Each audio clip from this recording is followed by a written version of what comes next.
ఉమ్మడి పాలనలో కంటే కేసీఆర్ పాలనలోనే నల్లగొండకు అధిక నష్టం జరిగిందన్నారు CM Revanth Reddy. KCR farm house లో కూర్చొని ఒక గాలి బ్యాచ్ ను బయటకు వదిలారు. వాళ్లు పిచ్చి పిచ్చిగా అరుస్తూ రోడ్ల మీద తిరుగుతున్నారని విమర్శించారు. తాము చేసే అభివృద్దిని ఆ గాలి బ్యాచ్ అడ్డుకునే ప్రయత్నం చేస్తోందన్నారు. ప్రతిపక్ష నాయకుడి పాత్ర పోషించి ప్రభుత్వానికి సలహాలు ఇవ్వాలని సూచించారు. ఈ విషయంలో కేసీఆర్ ఇప్పటికైనా ఆత్మ పరిశీలన చేసుకోవాలన్నారు సీఎం రేవంత్ రెడ్డి. ఓడిపోతే కుంగిపోవడం ఇది తెలంగాణ సమాజానికి ప్రజాస్వామ్యానికి మంచిదా? మీరెందుకు బయటికి రావడం లేదు? మీరెందుకు మాట్లాడడం లేదు? ప్రభుత్వం తీసుకుంటున్న నిర్ణయాలు మీకు నచ్చకపోతే, ప్రజలకు కష్టం వస్తే ప్రజల పక్షాన మీరు మాట్లాడవలసింది పోయి మీరు ఒక గాలి బ్యాచ్ ను జమ చేసి ఊరి మీదకి వదిలిరు.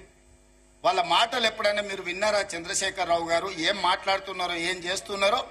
ఫ్యాక్టరీలు తెస్తామంటే వద్దంటారు, పరిశ్రమలు పెడతామంటే వద్దంటారు, రోడ్లు వేస్తామంటే వద్దంటారు, RRR కడతామంటే వద్దంటారు, బ్రాహ్మణ వెళ్ళి పూర్తి చేస్తామంటే వద్దంటారు, ఫార్మా సిటీ కాదు ఫ్యూచర్ సిటీ అంటే వద్దంటారు, మన ఫాక్స్కాన్ పెట్టుబడులు తెస్తామంటే వద్దంటారు, మీకు ఇచ్చిన మెడికల్ కాలేజీలు పూర్తి చేస్తామంటే వద్దంటారు.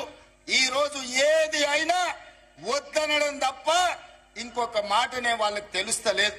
చంద్రశేఖరరావు గారు, మీరు ఒక్కసారి ఆత్మ పరిశీలన చేసుకోండి. గెలిస్తే ఉప్పొంగడం, ఓడిపోతే కుంగిపోవడం ఇది తెలంగాణ సమాజానికి ప్రజాస్వామ్యానికి మంచిదా? మీరెందుకు బయటికి రావడం లేదు? మీరెందుకు మాట్లాడడం లేదు?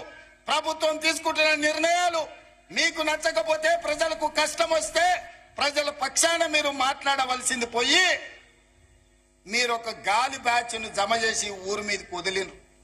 వాళ్ళ మాటలు ఎప్పుడైనా మీరు విన్నారా? చంద్రశేఖరరావు గారు ఏం మాట్లాడుతున్నారో, ఏం చేస్తున్నారో.